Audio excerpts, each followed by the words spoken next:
Well, we can just start here. So, hi, my name's Finn, I'm Connor. and today we are talking about Climate policy and advocacy and its challenges on the conservative right.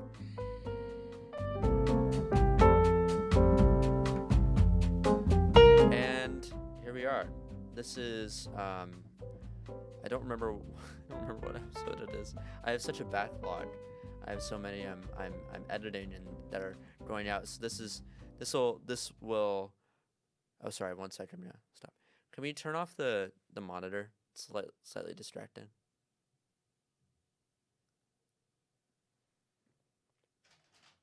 Sorry about that. No worries.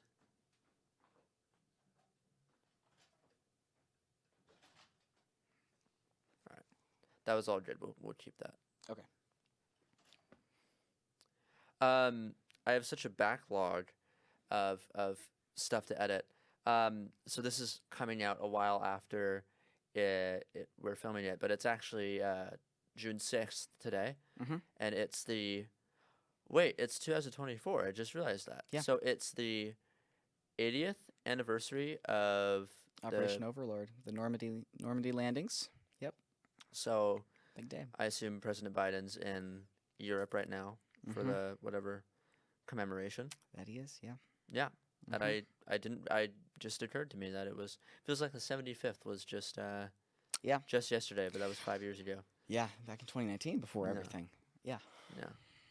So anyway, felt weird to not mention that. Both of our families have I think are connected to World War II pretty deeply. Yeah. And unfortunately I don't think we have enough time to get into Unfortunately it. not, no. But it would feel weird to not mention that. Yeah. But thank you so much for being here, Connor. We have known each other for a year and a half, and we met through Model UN. But you're from, I was about to say you're Yakima, but there's another. Yeah, so town. I grew up in a small town called Port Orchard on the Kitsap Peninsula. Right. So across from Seattle. Spent almost all my homeschool years there, and then just before high school moved over to Yakima. So I spent 4 years in Yakima. My family's still there now, and now I'm in Bellingham. I'm loving it here. Welcome. And we're both studying political science. Are you doing PPE or? I'm doing the combined PE, so political science and economics, plus the honors college minor. And okay, so that's your minor. Okay. Yeah. Nice. And so we've been, I guess we've been all over. Well, not all over the United States, specifically to New York, and then a couple other more local places for Model UN. Yeah. But we know each other well, and one thing that that I've known about you is your kind of work in public policy on multiple fronts. But I know that one of your big passions is climate change and climate advocacy and climate policy. Yeah. Of course, within kind of that politics and economics framework, but Yeah. but that's something that you care a lot about, and so I would love to hear more about your journey with that and kind of your perspectives on climate policy and get to know a little bit more about the work that you've done with that. Yeah. Being a homeschool student, I read a lot. I read a lot of history, read a lot of political stuff, biographies of American presidents, things like that. But I also watched a lot of documentaries, a lot of news, a lot of current events. So it'd be a tradition for us to get through the day, and we'd still have to get through 2 subjects, and at 6 p.m. and we're having dinner, and my mom and I are just we're sitting in front of the TV and we're watching NBC News, and we're watching the day's coverage. I remember watching that pretty early on in life, and so you'd note the increasing frequency of the once in a decade, once in a century storms, and in middle school, Trump came around, and National Geographic came out with a great series called Years of Living Dangerously. And they got all these, various pop culture, security, journalists, experts to go. So guys like Harrison Ford, and go on trips to places like Indonesia and get a better understanding personally for themselves, but then also for the wider public of what's happening with climate change. Right. It was a series that was very well done. I maybe knew a third of the people on at that time. But I love the national security episodes. There was this great one where Arnold Schwarzenegger is talking to these former Department of Defense officers, some former military, some civilian, and they're talking through how DoD has recognized climate change as a risk multiplier. And soon after that, I came upon the story of Syria as part of the Arab Spring, and how bread riots and water scarcity helped play into, and not cause, but certainly amplified the protests and the eventual attempted overthrow of Bashar al-Assad. And of course, Syria's had some major implications for the rest of the world. Absolutely. First off has been the migrant crisis, which just happened after the Eurozone crisis in the EU. So Europe was dealing with a number of major shocks, capped by Brexit in 2016, of course, in which they were being roiled by just tons of internally displaced, but then also migrant Syrians who just needed a home. Their homes had been destroyed. They were looking for jobs. They were looking for food, and they had to travel across the Mediterranean. Very dangerous trip. Some very tragic episodes there. And then they had to navigate their way into this new continent. And there was a massive political reaction to that from Europe's far right. And so it reshuffled the political map there. Obama drew his famous red line in 2015 about the use of chemical weapons. And then he backed away from that red line. He got cold feet, asked for congressional authorization he knew he could never get because of the Republican Congress, which is also sad, but it's the political reality there. And so I think we saw a loss of credibility there. It's also destabilized the Middle East in a lot of ways. We had ISIS, take parts of Syria. Now we've got Iranian militias and backed groups operating in places like Syria. You've got the plight of the Kurds. You've got Turkey's involvement. So all these things that, not caused by climate change, but amplified by. Yeah. And that scared me. And seeing sea level rise and how it threatened our military bases, we talk about air quality, water quality, our snowpack in the Cascades. So, national security and local issues had a big impact on me. So, like with Superstorm Sandy, one of the things as an economics student that you look at is the insurance costs that we pay to insure, those coastal homes. They keep going up, right? And then the FEMA, appropriations, where we have to go in for disaster management and then rebuild. It's a lot of money. We never talk about that amount of money, but it's a lot. So fiscally, climate change is going to cost us one way or another. Yes, absolutely. Right? So all those things started to get me passionate about stuff. And in my junior year of high school when I was in Yakima, I had a lot of things. I was an IB student. And so I was, I led our school's volunteer club. I led DECA. I had a big role in speech and debate. Tennis team, link crew. There were a few other things on top of that too, and I had a lot, and so I would continually go back and forth with my parents and say, hey, there's this cool new thing. I think I've got the space for it. Could I do it? And it's like, no. And come the winter, it went the other way around.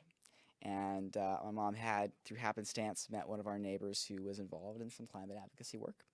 And she said, you should come to a meeting. Just take a look. I know you're busy, but just this one thing. Yeah. And that started the whole thing with Citizens Climate Lobby, because our neighbor was one of the chapter leads and had been phenomenally generous with me. I just blurred phenomenally and generously, phenomenally. New word. Great word. I think I got to hold on to that now. Yeah. But phenomenally generously with me. Yeah. On getting me to the DC International Conference last year, where CCL brought in over 1,000 folks. That's where I brought this lovely photo. So CCL is Citizens Climate Lobby. So it's a bipartisan group of citizen lobbyists. Mostly, there's a lot of retired folks, and then mid to late career professionals. But then, growing numbers of young people. So this year, they're holding a student summit for the first time. They're going to have 170, 180 students there. Wow. So that's the biggest numbers that they've had on that side. But we lobby Congress on a carbon price system. So we call it a carbon fee and dividend. So it's sort of a taxation model that gets levied on the first source of carbon. So those are your energy companies. Of course, that tax gets passed along to consumers. That's what we're seeing in Canada. And that means gas prices, energy prices will go up. Mm-hmm. Well, that's where the dividend comes in. And what the dividend allows is for consumers to then make a choice between whether they want to, kind of go where they're at, because the impact is not regressive. 70% of households, and these are all low-income households, are going to come out ahead with this. Mm-hmm. They can either choose to go with the current energy that's now going to be more expensive, but that they're getting this rebate for, or they could take advantage of clean energy infrastructure that's being built in their area and then pocket a lot of that money. So essentially, it's disincentivizing the energy companies that are kind of doing this extraction of fossil fuels, and then a lot of the harm, and then but also not putting like an unnecessary burden on individuals. So for my friends in economics, it's called for correcting the externality, and so it's incorporating the market cost, the social marginal cost of pollution, of climate impacts based on CO2 and other greenhouse gases. That we're pumping in the atmosphere, like methane, which is 60 to 80 times more potent. Oh yeah. And pricing that into our market, so we're accounting for those extra effects. Right. And that's going to make our markets more efficient over the long run. And it's something that I ideally want my conservative friends to understand. And if there's some resistance. I would say it aligns very well with conservative principles. A number of my conservative friends say, heck no. That's a debate we'll continue to have. Sure. But in the climate advocacy work that I've been doing, and mainly with Republican offices, given that I'm still sort of based out of Central Washington, in the 4th Congressional District with Representative Newhouse, doing a lot of lobbying with them, and populism is becoming the bigger challenge.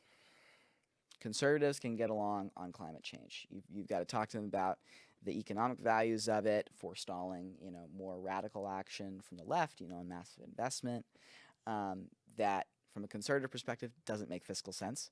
But populism is becoming more and more a key component of the party that's going to endure long beyond Trump. So I had the opportunity about a month and a half ago to head to Spokane for the state Republican Party's convention. I got to see some very entertaining stuff and drama around the gubernatorial nominations. I saw a lot of Trump booths, saw a lot of MAGA hats. Got to see all of that up close and personal. And one of the things I encountered there is that, one, there's a lot more denialism than I thought there would be in the state party on climate science itself.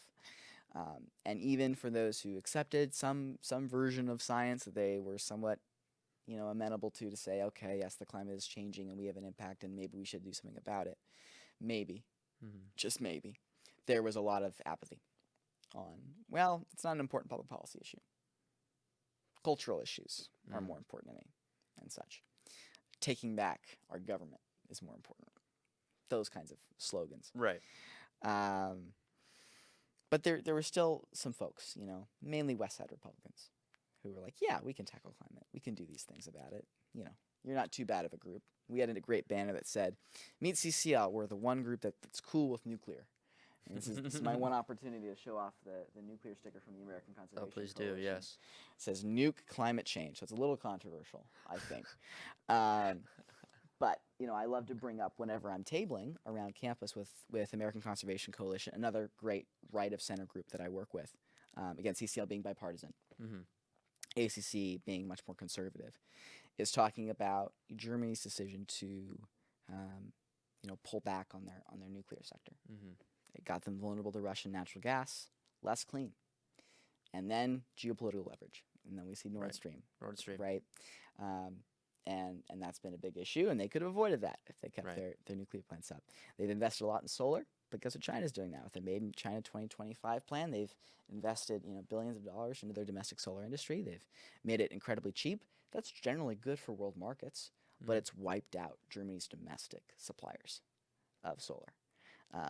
And so now, we talk about energy security, long run. That's not good. And do they have nuclear to fall back on? They do not. No. So, sort of the ACC approach is it's somewhat similar to CCL now. CCL sort of moved a bit closer to the, hey, let's let just energy compete on a level playing field as best we can. The ACC is less of a, yeah, let's go with the carbon price, and much more of a, let's use other policies to make that work. Let's not add another tax in there.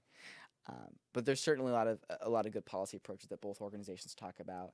Another group, Republican, is also a great conservative organization. I was lucky to be on their podcast a little while ago, so I'm sort of trotting out some of the things I talked about with them.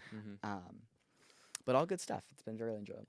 I think there's a lot of, coming from not a conservative perspective, there's a lot of reasons probably why the Republican Party has such a hard time with climate change. But one thing I want to focus on, I think maybe it just goes beyond ideological concerns and more of like just human beings being human beings. Do you think one of the reasons there is this apathy, or there is this kind of,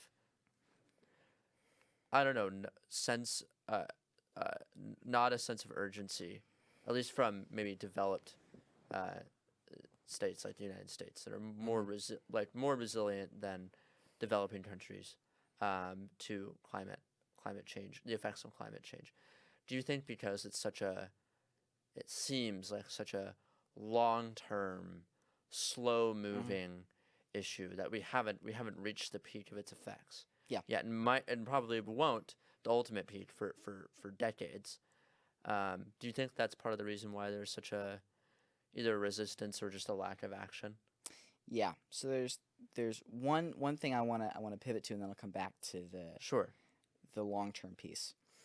Every once in a while, I think we see popping up on our reels on Instagram this joke about, Europeans who come to the States and say, oh yeah, Europeans like to complain that Americans aren't well traveled. Well, have you seen how large the United States is?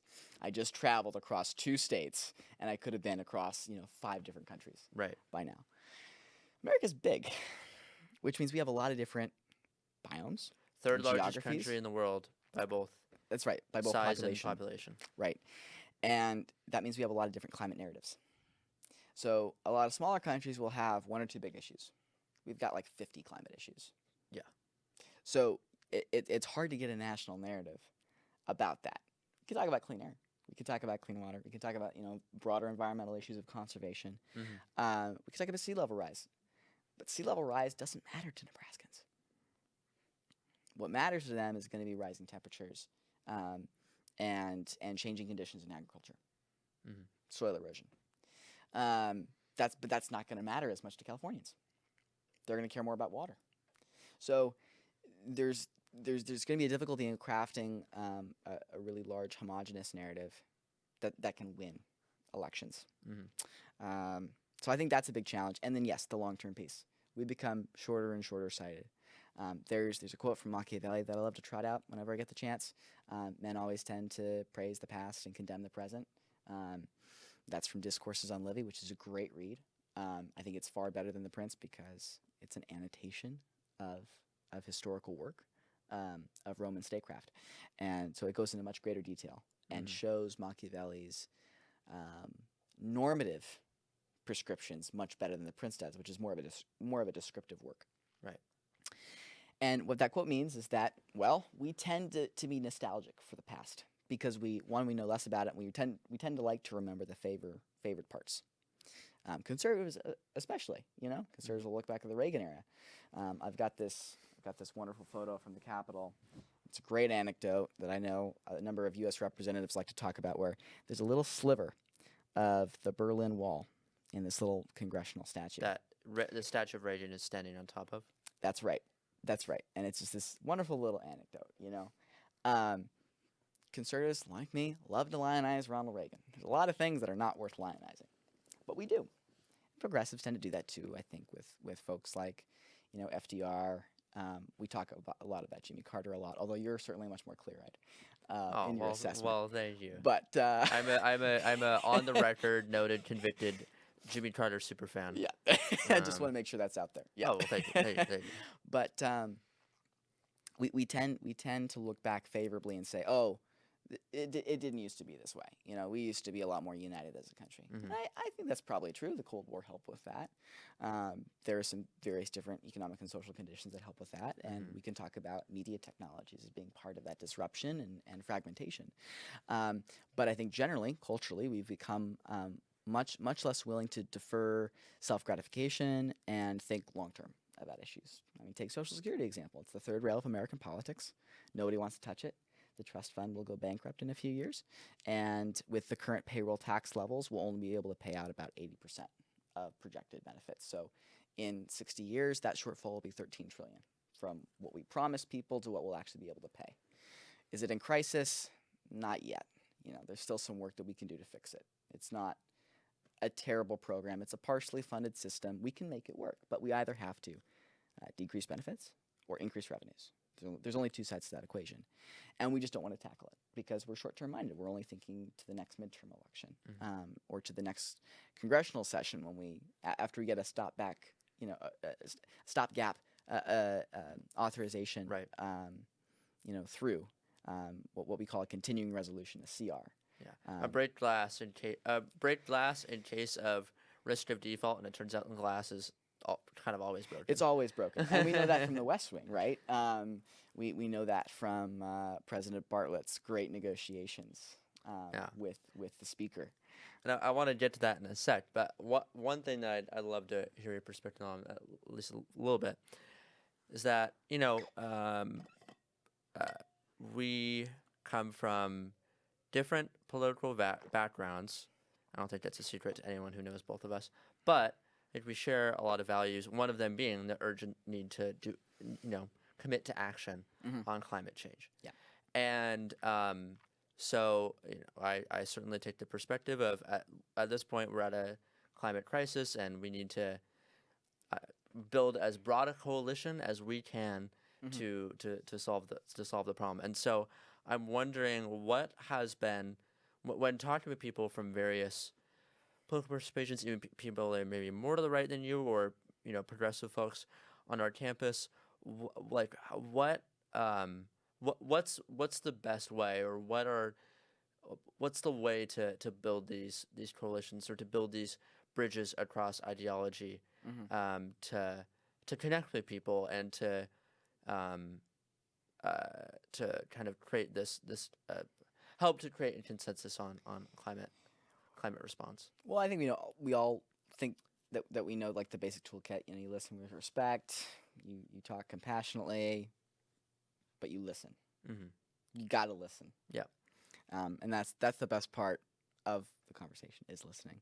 I can bring in there's some biblical stuff in Proverbs about be slow to speak and quick to listen. That's just what you've got to do. You've got to hear people out. You've got to get to an understanding of their perspective. And then from those values, you can start to sort of work between that.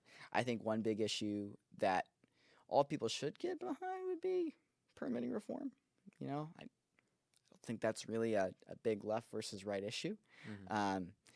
Most energy projects in the pipeline, 80-90%, are clean energy projects. And they're taking 4 to 5 years to get approved.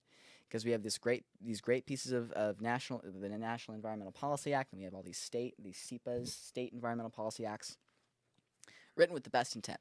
Let's protect our environment when we build new things. But they take a long time to permit, and they're done sequentially. As in, once this agency does their review of the project, which will take a year, then this agency will do it. And then this agency will do it. So rather than all doing it at the same time, which of course would take more manpower, we're doing it, we're elongating the process. So there's ways that we can shorten that. There's ways that we can get energy projects up more quickly and faster.